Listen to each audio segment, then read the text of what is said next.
The average person earns over $2 million in their lifetime and dies with almost nothing. It's not because they didn't work hard enough. It's because nobody taught them the rules of the game. Today I'm going to fix that. In the next 10 minutes, you're going to understand money better than 95% of people on this planet. Here's the uncomfortable truth. Your brain was not designed to build wealth. It was designed for survival, and those two things are complete opposites. Nobel Prize winner Daniel Kahneman proved this. According to Wikipedia's article on prospect theory, humans feel the pain of losing $100 almost twice as intensely as the joy of gaining $100. This is called loss aversion, and it's why most people keep their money in a savings account earning 1% instead of investing it. Your brain sees the stock market and thinks, danger. Even though over any 20-year period in history, the market has never lost money, the first step to getting rich? Accept that your instincts about money are almost always wrong.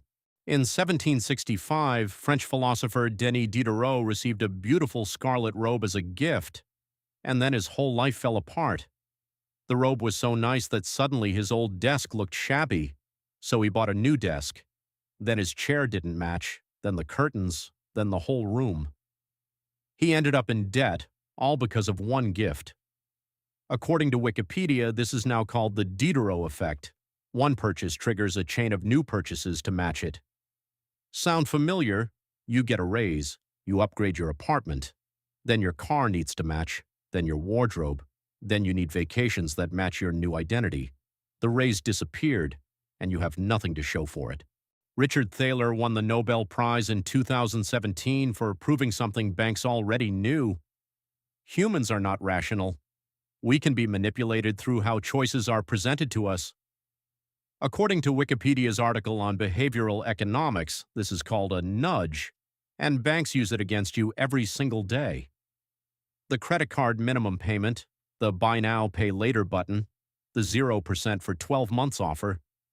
These aren't conveniences, they're traps designed by PhDs who studied your psychology.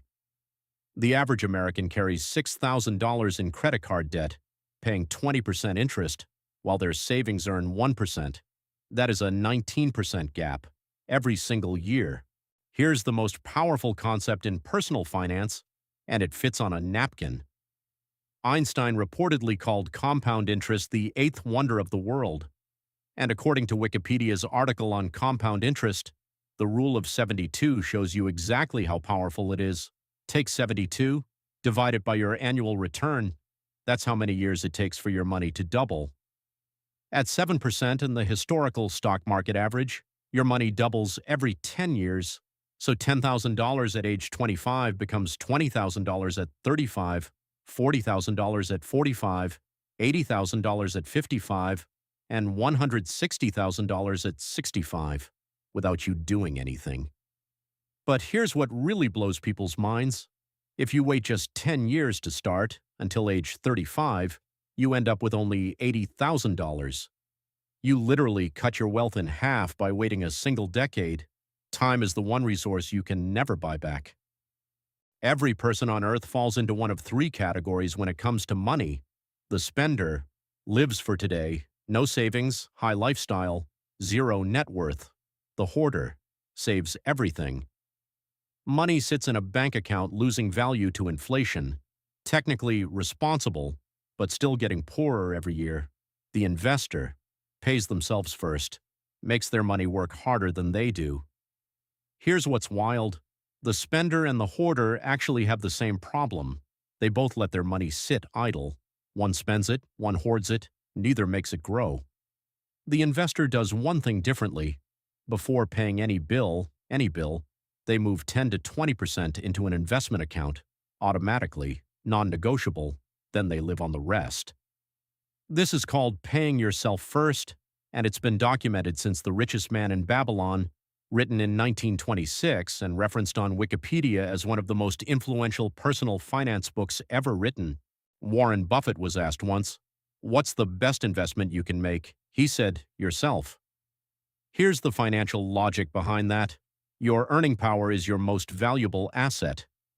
If you earn $50,000 a year and you invest in skills that raise your income to $75,000, that's $25,000 extra per year. Over 20 years, $500,000. No stock in the world gives you that kind of guaranteed return. So, the three habits that actually work. 1. Automate your savings. Set it and forget it before you see the money. 2. Invest in low-cost index funds, not crypto, not individual stocks. The boring S&P 500 index has beaten 90% of professional fund managers over 20 years. 3. Invest in yourself. One book, one course, one skill. That pays compounding returns forever. Money is not complicated. It's just that nobody teaches you this stuff in school. The rules are simple. Understand your psychology. Don't let banks exploit it. Start early, automate everything, and invest in yourself. The average millionaire isn't smarter than you. They just learned these rules earlier. Now you know them too. If this opened your eyes, subscribe. Because next week we're covering where to put your first $1,000. You don't want to miss it.